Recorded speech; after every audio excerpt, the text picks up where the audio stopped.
Hello and welcome to this short webinar aimed at supporting you with completing your assessments as part of a CMI Level 5 or Level 7 Coaching and Mentoring Certificate. If you're listening to this webinar, then you've already made a great choice to work with Team Boo. So you're likely to know that our aim is to help organisations create happy and healthy workplaces by supporting coaching, leadership and wellbeing initiatives. I'm Karen. I'm an Associate Coach and Learning Facilitator, and I support Boo Coaching and Consulting in delivering CMI coaching and mentoring programs. So what we're going to cover in this short webinar. So we're going to help you understand the basics of how to write an assessment. So we'll look at learning outcomes and assessment criteria and the importance of those. We'll also look at how to go about researching and getting all the information together in order to write your assessment. And then we'll look at structure and presentation. And then finally, touch on word count and some best practice about how to manage that. So firstly, let's have a look at the learning outcomes and assessment criteria.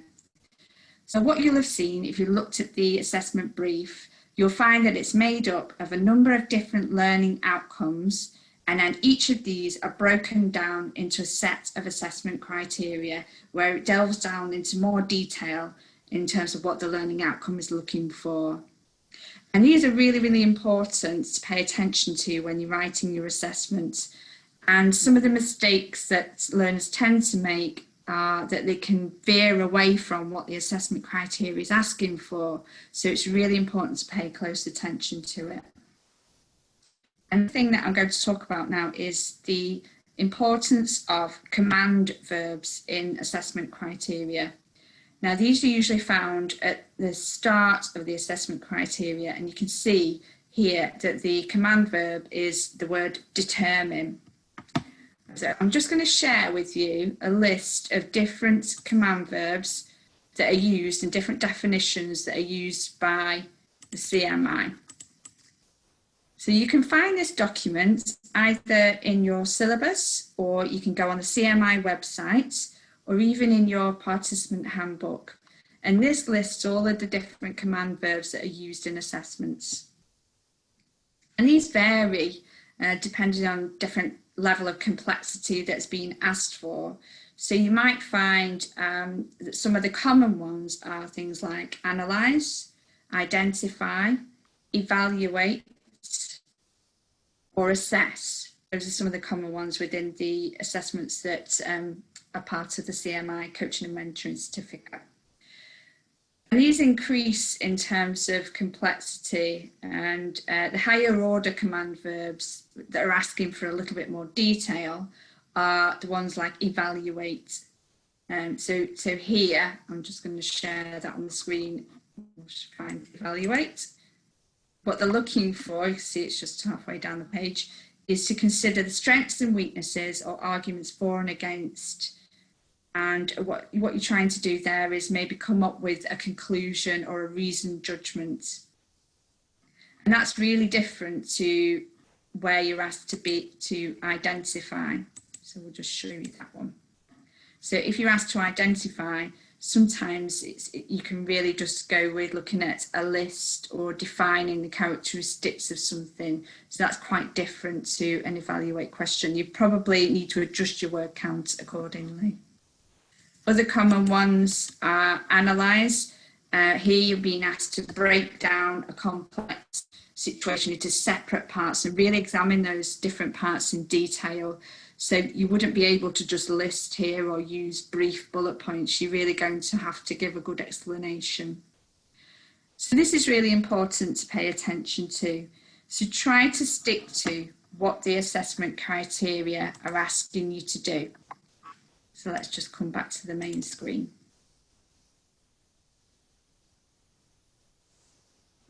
Let's talk about research then. Initially, when you pick up your assignment, you might think, oh goodness, where do I start? But the syllabus itself gives you some really helpful suggestions and even suggests some of the theorists to look up. And and you can find lots of different resources that can help you. So I'm just going to show you in your participant handbook, you'll find a list of the different CMI resources, and it explains to you here what Management Direct is. So because you're doing a CMI qualification, you can access all these brilliant resources on Management Direct. It's a CMI resource, and within there it's got all sorts of different things. It's got like journals, it's got different articles, it's got video, it's got lots of different helpful tools to use, which will help you with your assessment. I'm going to show you those on the screen in a minute. Okay.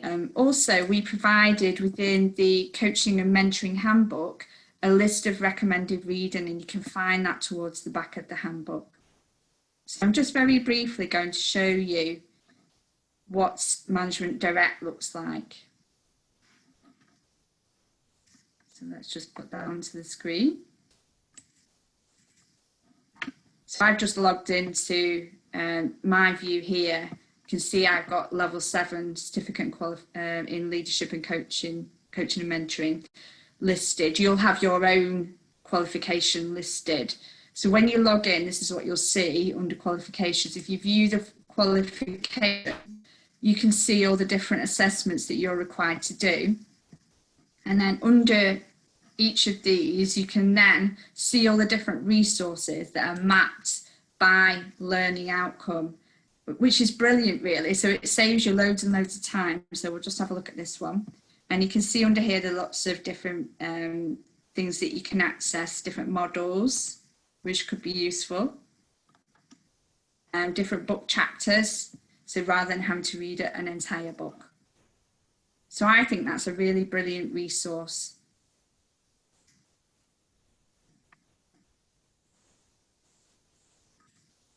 What I suggest is you don't try and overwhelm yourself by looking for too many resources at the start.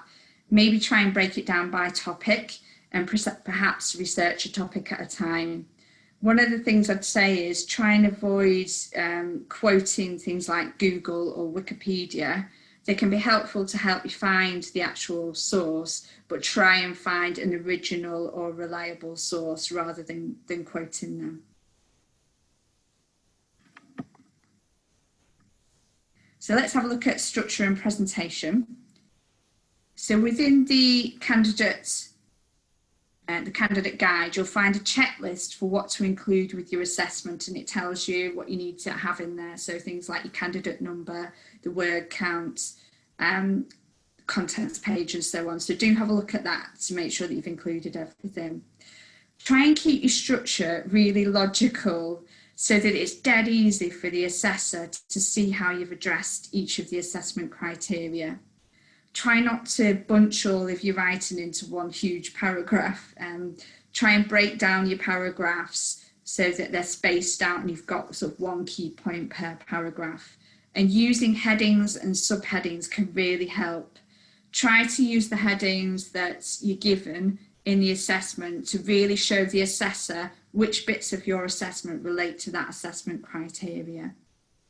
And where you'd like to, sometimes using diagrams and tables can really support your work.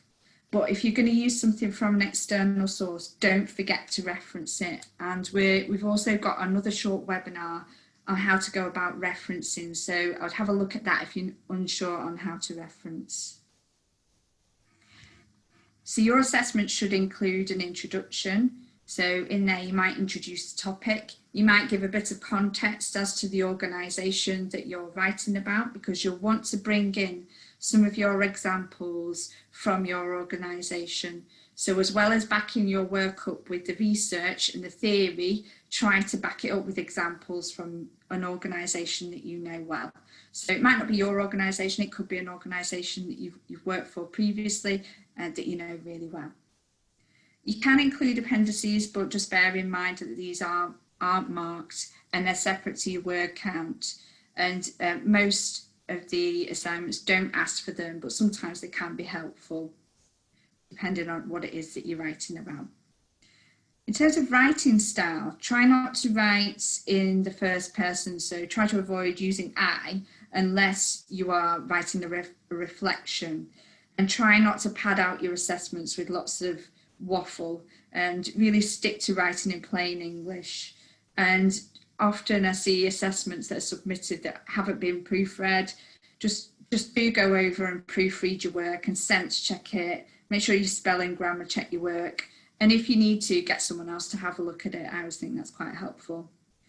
Really try to avoid paraphrasing too closely to your original sources, because that can really look like plagiarism. And obviously that's not good.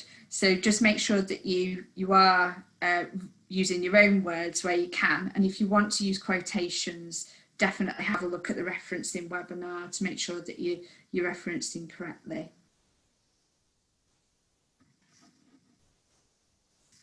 Let's have a look at word count then. Sometimes it can feel really challenging. So some learners find it really challenging to stick to a word count and go massively over. Others find it hard to find enough words to write for their assessment. Do try and stick to the word count that CMI are providing. There should be a guide for each of the tasks that you're expected to do. I would have a look at the overall word count and try and budget for each section. Some common mistakes that I see are that people use too many words for one criteria and then they run out of words, and then consequently they don't pass one criteria because there's not enough detail. So for example, if your assessment says it should be 1,000 words and you know there are 6 assessment criteria, then it's roughly 160 words per section. You might want to adjust if you've got a question that's asking you to evaluate as opposed to identify, because that needs a little bit more detail. And there are certain things that are not included in your word count. For example, an introduction to your job role or organisation wouldn't be included. Things like your index or context page aren't included. Diagrams and charts aren't included, but try not to dump all of your content into a diagram or chart just to get around the word count. Your bibliography is not included either. Try to remove any repetition if you find you're going over the word count, and do, like I say, stick to the word count, and it will give you an upper guide as well. If you're not at the word count, you're probably not writing in enough depth. And check if you're over word count. So if you are over word count, have a look for each criterion and see where you might have gone over the budget for each of those. Okay, so that's a quick overview of how to start to address your assessment. Just a few little reminder points then. Try to stick to the assessment criteria. Really pay attention to those command verbs, so the analyse, assess, evaluate. Try to back up your work with examples from your wider reading, and do use the CMI resources because I think those are really helpful. And obviously we've provided a reading list as well as your own textbook that was come as part of your programme. And also back up some of your examples from your own organisation or an organisation that you know well. The syllabus is really helpful, so definitely have a look at that because it gives you loads of clues as to where to find some of this information, which theories to look at. So definitely use that to give you some clues, and try to stick to the word count, budget that word count, so break down the overall word count into a rough number per assessment criteria. And finally, best of luck. If you're struggling, just get in touch with your assessor and I'm sure we can guide you, but hopefully you'll find this webinar helpful for you to get started. Best of luck.